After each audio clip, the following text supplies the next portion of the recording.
Stefano Vietina, giornalista, autore di un saggio importante sul comunicare. Buonasera, ciao Stefano. Ciao a tutti. Qua hai visto quanti argomenti abbiamo messo in campo attorno a questa novità che è il Corriere del Veneto online. Cambia anche il giornalista, vero? Senz'altro cambia il modo di pensare il giornale e cambia il giornalista, anche perché è stimolato dalle persone che in qualche maniera propongono notizie e informazioni come fa il giornalista che lo fa di professione. Alessandro Zangrando, quanto sia importante anche per il giornalista avere un ritorno e anche sentirsi sotto una lente attenta che immediatamente intercetta ogni errore, ogni imprecisione. Certo. Ma guarda, ne parlavo l'altro giorno con Gramaglia, che è il direttore dell'ANSA, e con Sofi, che invece è un gestore di blog. E si parlava proprio di questa informazione diffusa, no? Da una parte Gramaglia, quindi giornalismo classico, dall'altra il blogger. E giustamente Sofi diceva che il mondo di internet è pieno di rompiscatole, cioè come tu pubblichi qualcosa che non corrisponde al vero, subito hai un feedback immediato, no? E quindi è chiaro che per certi versi bisogna essere molto accorti nel pubblicare le cose. Una volta forse si era più leggeri in questo, adesso si nota che c'è una grande attenzione in quello che si mette fuori. E in più considera che quello che tu pubblichi su internet rimane in un archivio che non scomparirà mai. Cioè a distanza di tempo, a distanza di anni ti può venire richiesto conto di quello che hai scritto in una determinata occasione. Quindi no? Perché inchioda il redattore impreciso alle proprie responsabilità per un tempo illimitato. Certo, quando mandi fuori un errore te lo ritrovi poi a distanza di tempo. Io che ho fatto comunicazione per l'Anton Veneta per un certo periodo di anni, è chiaro che i numeri specialmente, no? Era una cosa micidiale, perché se parti con un numero sbagliato, lo mandi alle agenzie, poi c'è un ritorno, non lo recuperi più. Non lo recuperi più. E questa era una cosa che veramente era un'ossessione. Resta con noi ancora qualche minuto, a fra poco dopo la pubblicità. Stampa online, tutto sta cambiando nel mondo dell'informazione. Alessandro Zangrando del Corriere del Veneto con noi, collegato Stefano Vietina, altro giornalista e anche teorico dell'informazione.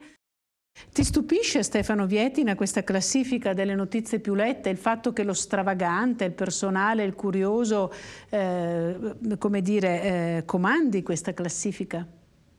No, penso che sia una cosa abbastanza normale, perché di fatto ci si rivolge a due tipi di pubblici diversi, no? Che poi probabilmente hanno delle convergenze.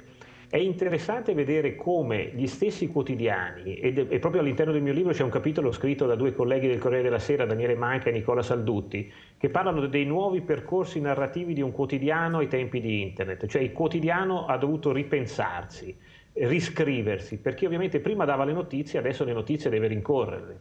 Le notizie arrivano attraverso altre fonti informative, no? E quindi è chiaro che chi frequenta internet va alla ricerca di determinate cose. Chi legge il quotidiano parte dalla lettura dell'editoriale del Corriere della Sera, legge, appunto, scorre le pagine, ha un percorso diverso.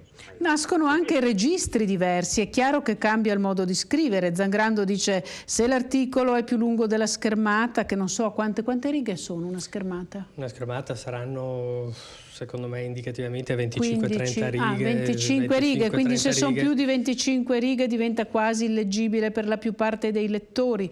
Quindi, ma non è solo questo.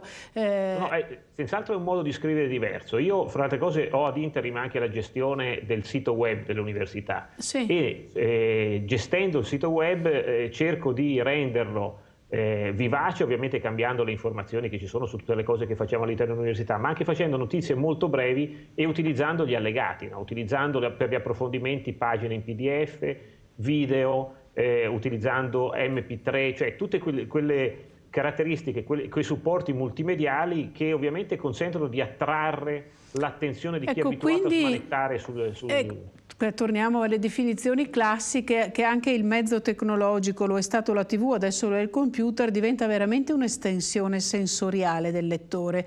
Quindi sarà importante la scelta del colore, dello sfondo, il modo in cui viene linkato ma anche presentato un collegamento. Quella che era una grafica ordinata e ariosa in un quotidiano, che sì, era importante ma non straimportante, adesso veramente ha un grosso impatto, no? Certo, ma direi che si ridisegna la pagina, no? Su internet, ma non è tanto importante la grafica quanto la capacità di disporre i contenuti, secondo me. Se voi guardate, ormai tutti i siti internet vanno con un colore tenue di fondo, il bianco per lo più, scritte, una volta si facevano i siti con i colori nero con scritte in giallo, con scritte in bianco, che è la cosa peggiore che si possa fare, ecco, inguardabile. Adesso se vedete tutti cercano una vetrina semplice, no? Perché come succede per le informazioni, o come prodotti del supermercato, se te metti in vetrina 100.000 prodotti è come non averne messo nessuno. Tu devi capire quali sono i prodotti che possono essere interessanti, selezionare quelli, mettere quelli in vetrina e far sì che questa vetrina poi ti attragga il tuo lettore che va e secondo un percorso che tu pian piano crei e gli dai e gli sottoponi, va a cercare poi a scavare quello che all'interno del tuo sito è per lui importante. Cioè si torna al discorso secondo me fondamentale della griglia. Quando tu hai tantissime informazioni o hai un criterio di scelta oppure come non averne nessuno. Ti smarrisci in un mare di informazioni che si elidono a vicenda. E perdi tempo, che è veramente la cosa fondamentale che abbiamo, e scarsa che abbiamo, che è il tempo.